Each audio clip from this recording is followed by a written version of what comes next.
Do you guys remember the movie Lucy?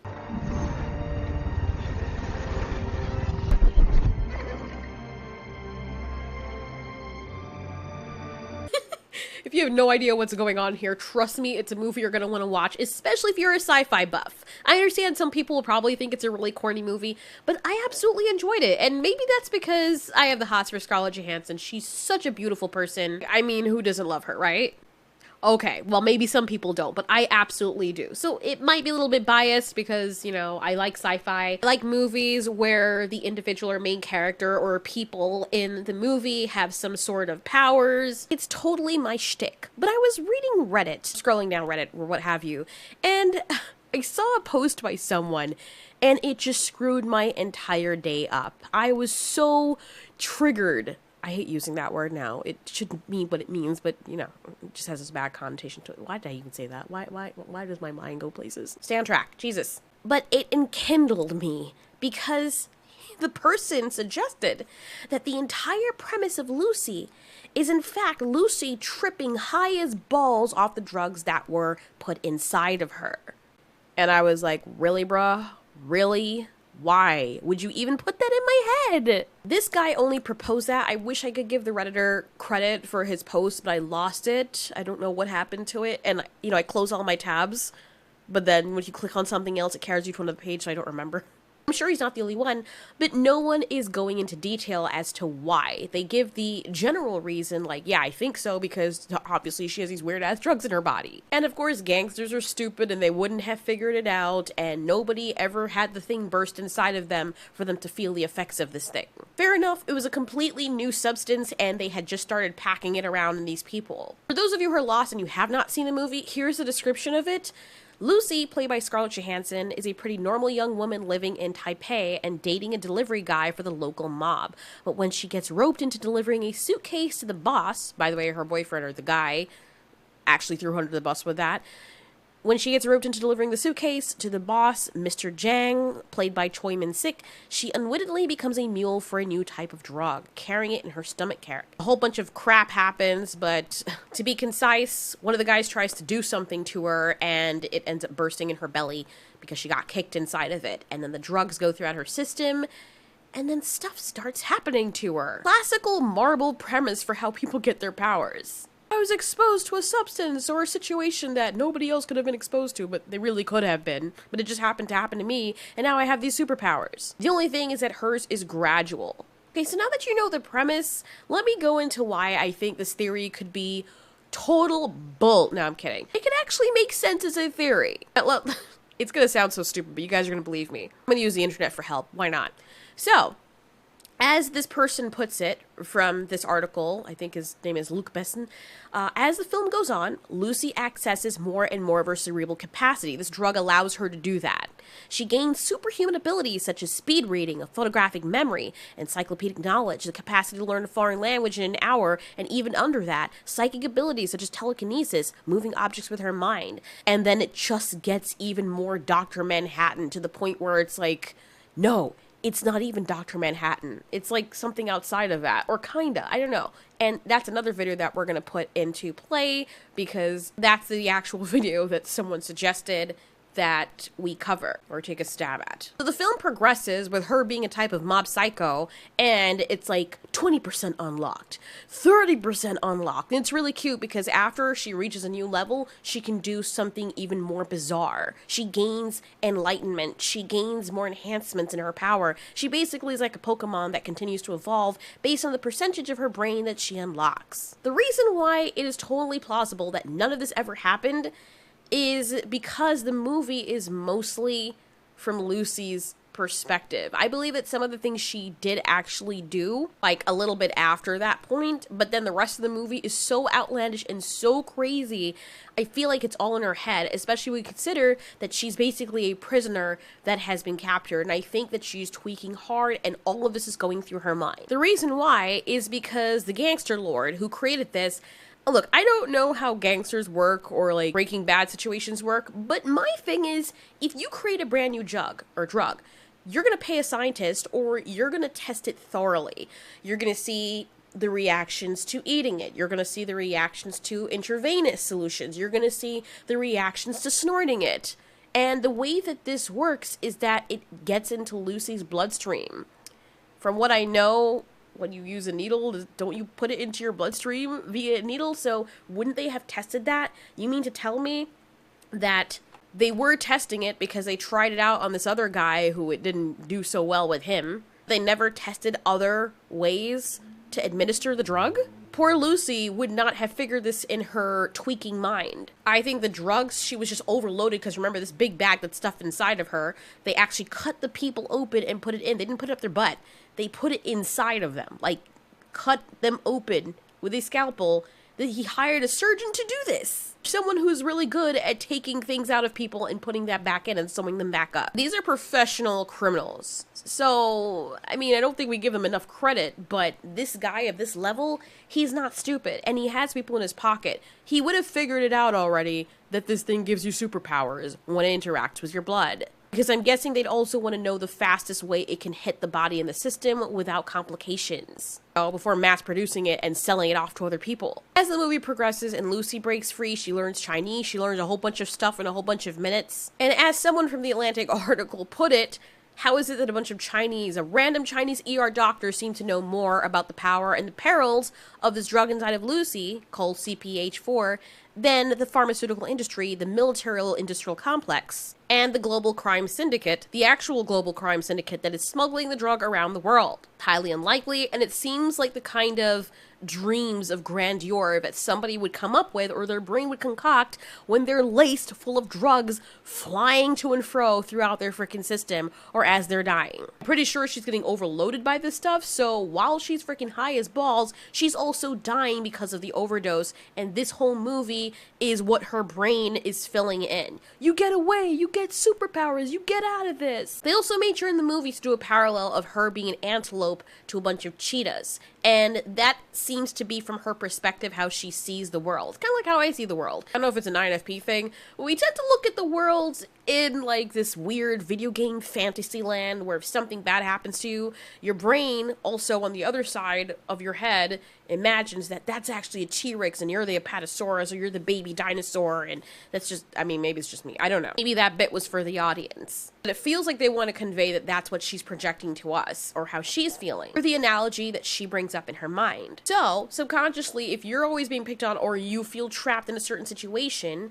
and you're dying or your brain is going zing, zing, zing, you're always going to fantasize about being in a position of power. Well, I shouldn't say always, because some people will just be like, I'm going to die here. A lot of people will fantasize about getting revenge, which is exactly what this movie was. Not only does she get revenge, but she literally becomes God. The person also brought up a really good point in the article, saying that when Lucy called her mother to talk to her, the mom asked her whether she was partying too much. And we see that from looking at Lucy. I know we judge people based on their looks, but just based on her personality, she's not living her best life. Consider she was dating a delivery guy for the freaking mob. Not making the best of decisions. And yes, she knew who he worked for. And the author of the article has a good point, because they say that in the movie, and this is after Lucy already had the drugs flowing through her and she was unlocking all of her brain, she talked to her mother and she said, I remember the taste of your milk in my mouth. I remember the cat when I was a newborn. Like things that you wouldn't ordinarily remember, but you can tap into, I guess, when your brain's unlocked. And the mother's response is, I love you, baby. Oh, like usually you start talking like someone who you're not, the mother's gonna be like, you okay, dude? Maybe her mother's just very forgiving, but maybe that's what Lucy would imagine her mom saying. That's what she would imagine her saying. I know if I talk to my mom like that, and I'm like, Mom, you know, I can see everything. I remember the taste of your milk in my mouth. My mom would be like, bitch, just stop. Don't waste my time. I'll talk to you later when you're not half asleep. But no, her mother answers in exactly the way that I believe Lucy would want her mom to answer. I don't even think that conversation really happened, considering the theory that all of this is just in her imagination. Then, oh my gosh, I'm gonna link the article to the Atlantic, the person who wrote this article, because it's really good. I'm using some of his notes, but this is stuff I want to say as well. So in this paragraph, before Lucy even gets to 30% of her brain being unlocked, it says this: Lucy gets in touch with Professor Norman, played by Morgan Freeman, love Morgan Freeman, who is conveniently visiting Paris himself. She tells him that she'll be at his door in 12 hours, which is impressive given that a nonstop flight from Taipei to Paris takes a couple of hours more than that, and she hasn't even headed to the airport yet. And then he says, "Is she bending time?" Dude, this article's so funny. You guys have to read it, especially if you watch the movie. This guy deserves a read on his article, or her, or whatever. But it's so funny and cheeky. So he says, "Is she bending time, using her mind to make commercial airlines move faster? Put me on a flight with that girl." The thing is, the perpetuated myth that we only use 10% of our brains is not exactly true. The director said he knew this, but he used it anyway. Sure you did, Besson. It's okay, we still love you. He went on to point out that the numbers of communication per second is absolutely phenomenal. Yes, it is. And we have no access to this information. So it was very easy to me to say what happens if one day we have access to our information, if our brain suddenly makes that connection, and then we can have access to it. We could change our blood pressure. We could change everything. A great scientific premise. Or should I say a science fantasy premise, because it's not based in reality, but it is fun to think about, because we have to also consider, and I know some people will get me for this, but there are a lot of theories right now that we stand by. It's been established that this is what it is, when in fact our measly science may be way off. In the next 50 years, we might discover that, yeah, we were actually wrong about this, or we didn't totally understand this. In some of the Ben Bova books I've read, some aliens came down and told humans that, yeah, your entire mathematical structures and the formulas that you use for this are totally wrong. This is why you're not advanced in technology. And they're like, we're not advanced?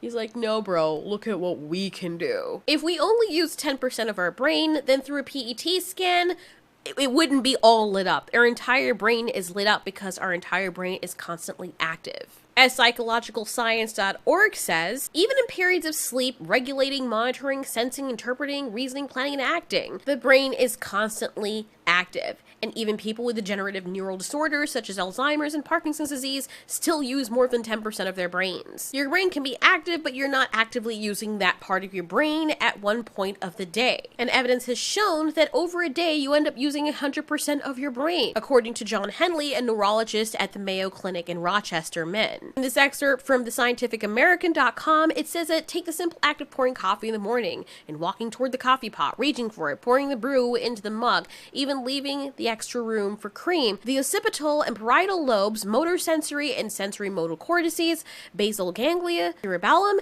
and frontal lobes all activate. A lightning storm of neuronal activity occurs almost across the entire brain in the time span of a few seconds. So I understand that it's sci-fi, and it's okay to make up pseudoscience or fantasy. That's why it's called sci-fi. It's science fiction, otherwise known as science fantasy. It's not based on real science, and I can give leeway to that, but that also opens up the conversation for some fun, and it also gives allowances for us to interpret the art differently. Art can always be open to interpretation. The author or the director may come out and say, this is what I intended this movie to portray, but you may get a completely different meaning from it. For example, the movie Frozen. I had no idea, and I don't know if Disney actually intended this, but many people think or interpreted Elsa's story as basically coming out as gay or accepting that you're different in terms of your sexual orientation, and then people can take it to mean anything. You can take it to mean somebody who looks different, somebody who acts different.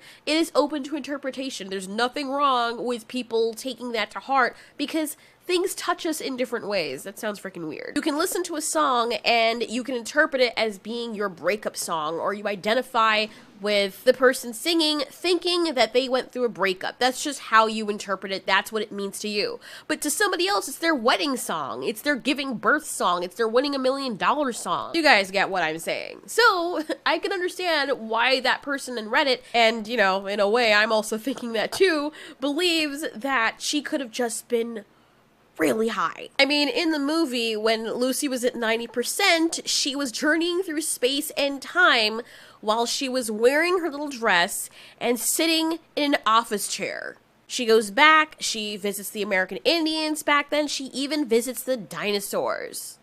And at 100%, her body, it sounds funny when you're explaining it, Her body evaporates or disappears, only leaving behind her dress just when the gangster guy, because he's following her throughout the movie, comes back to shoot her. He doesn't get her. And she is essentially everywhere. She's everything. She is omnipotent. She's omnipresent. She has become God.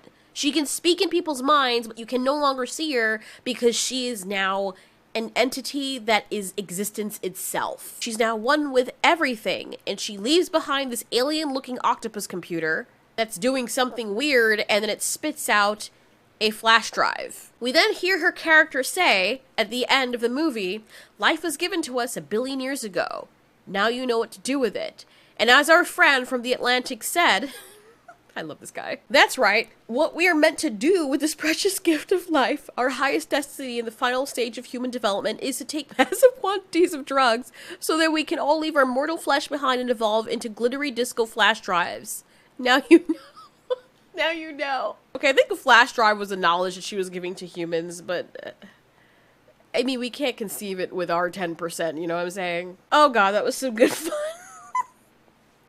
You know, they messed the movie up for me, man. They really, like, why would you do this? Why would you do this? I mean, I eventually probably would have thought it anyway, but, and maybe I did think it at one point, but I love the movie so much, I'm like, this is so cool. And then someone's like, you know, she's tweaking, right? It's like, I'm gonna get a gift from Santa. You know, Santa's not real, right? Or if he is, he's some drunk guy with a pot belly that hits people, right? He's actually a demon that comes down people's chimneys to kidnap children. Then you mess up the whole person's flow. Come on, dude. But seriously, in reality, that's probably what would have been happening. And as Lucy is lying on the floor dying from internal bleeding and the overdose consecutively with this thing flying all over her blood system, I think that was just a whole thing that her brain concocted to deal with the situation. As she disappeared out of her cocktail dress and she was becoming God, she was actually dying. Which I guess you could say is very poetic, because what if she does die and then she discovers that's actually what happens? What if they came in and killed her because they know she was dead anyway, and the ending of the movie was just her brain dealing with that? If that's the interpretation that you're going with, then the movie makes total sense.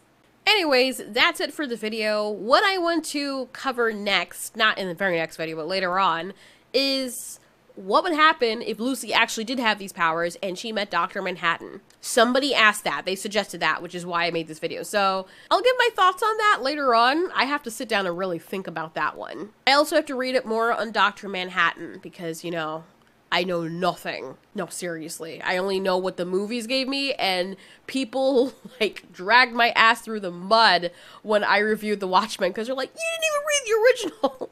And you guys are right, because I don't know enough about it, and I was just going at it from the movie perspective, but the movie's not the actual story. I do want to come at it from the movie perspective, though, in a bit, because usually when you look at the graphic novels or the comics, they're way OP.